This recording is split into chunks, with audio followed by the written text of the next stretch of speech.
Hello, Steve White, TrickBoy89 for Steve Arts 89, Star Trek's Gatekeeper.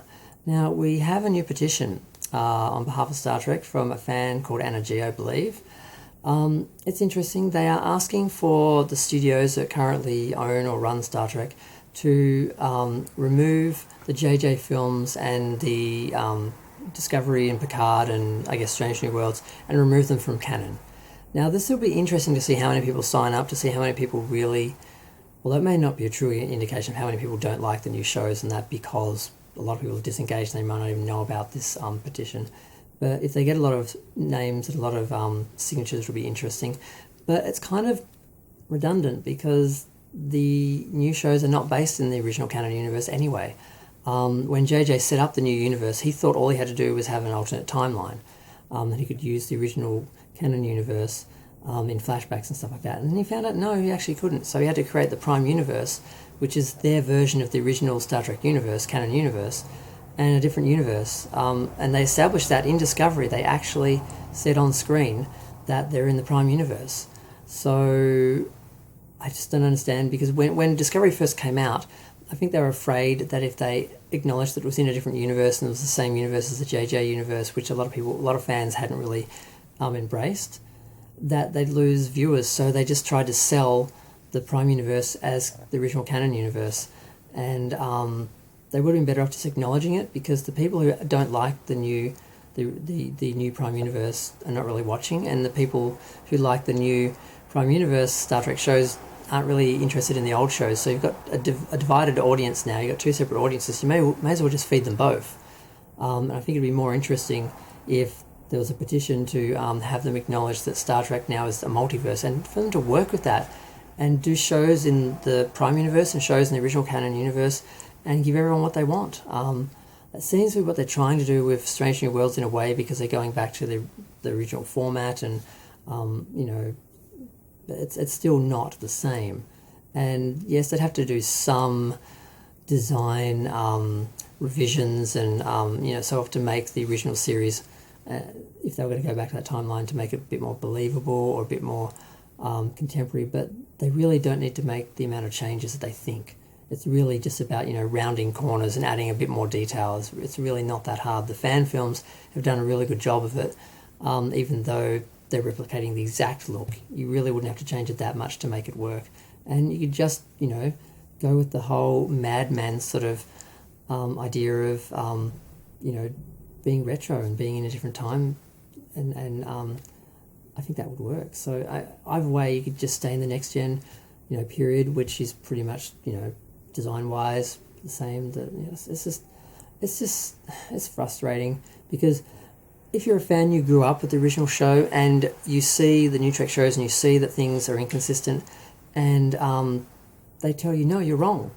They tell you, no, this is how it is. And the life that you lived, where you watched the show and grew up watching it and experienced it, and lived in that universe as a fan, none of that happened. It doesn't exist. This is what Star Trek is now, and the new fans don't know the difference. Like, they don't know that the Enterprise crossed over the galactic barrier twice in the original series and once in the Next Generation.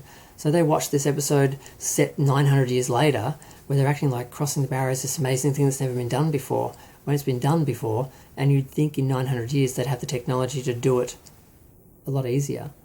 And the same thing goes with all Star Trek's accomplishments. Star Trek was progressive. It was really progressive. The original show, Next Generation, all those. And they're trying to act like Sonequa Martin Green is the first black female captain in Star Trek, and she's not. She's the first black female actress to lead a Star Trek series, but she's not the first black captain, and they keep acting like she is. And the new fans don't know the difference. They'll argue with you. And you're like, I'm sorry. So I saw Star Trek 4 where we had a black captain. I saw Next Generation where we had a black captain, a female captain. And they're trying to act like that didn't happen because it doesn't matter to them, so it doesn't matter. So it's really frustrating. And I just wish they'd acknowledged that it's a multiverse and work with it rather than fighting it, because it didn't work. They lost a big chunk of the original Star Trek audience when they went into the new universe. And the new fans don't really care. They don't really like the old show. So, like I said, you've got two separate audiences, two separate bases. Feed them both, everyone will be happy. But trying to convince one that the other is another, it's not working. And the good thing about this article, which talked about this petition, was it went through all the reasons why the new show doesn't fit with the original.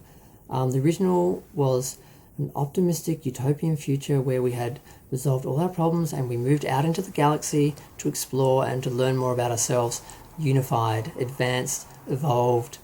And the new show, they just took everything, all the issues, all the problems we have today, and just put it in the 21st century like nothing's going to change, nothing's going to get any better. And it's just such a horrible example of basically saying in the future nothing will be any better. We're still going to have Brexit, we're still going to have racism, we're still going to have Trump people, we're still going to have immigrants that are abandoned, we're still going to have wars, we're still going to have all these problems that we're still going to have poverty. We're going to have people who work on Mars who can't even get back to see their children, after their shifts and that, when we've got transporters and warp shuttles, but apparently they're too poor because we've got a working class, we've got a slave class of machines. All this stuff that would never have happened in Star Trek that we were told didn't happen, weren't a part of Star Trek, they've done. And it's just a real slap in the face to the people who wrote the original shows and enjoyed the original shows to turn around and say, this is what Star Trek is, and you're wrong if you disagree. And then to make it about the cast or the diversity in the new cast when they were acting like there wasn't diversity in the original shows, which we all were embracing. So it's just a big, huge mess. And I was trying to do this video in 5 minutes, but it really upsets me, and I had to have a bit of a rant. But I'm going to end it now before it gets too long, because I could go on for days. That and the traffic's getting really noisy outside. It's like 6 a.m. in Australia and everything's coming to life. When I started doing these videos, there was no traffic outside. So I'm going to go. Feel free to share, like, comment, subscribe. Let me know what you think. Go sign the petition. Let them know how many people don't like the new universe. But yeah, they really need to just acknowledge it's a multiverse and work with it and stop fighting it, because it's not working for anyone. And yeah, I'm going to go. Thanks. Bye.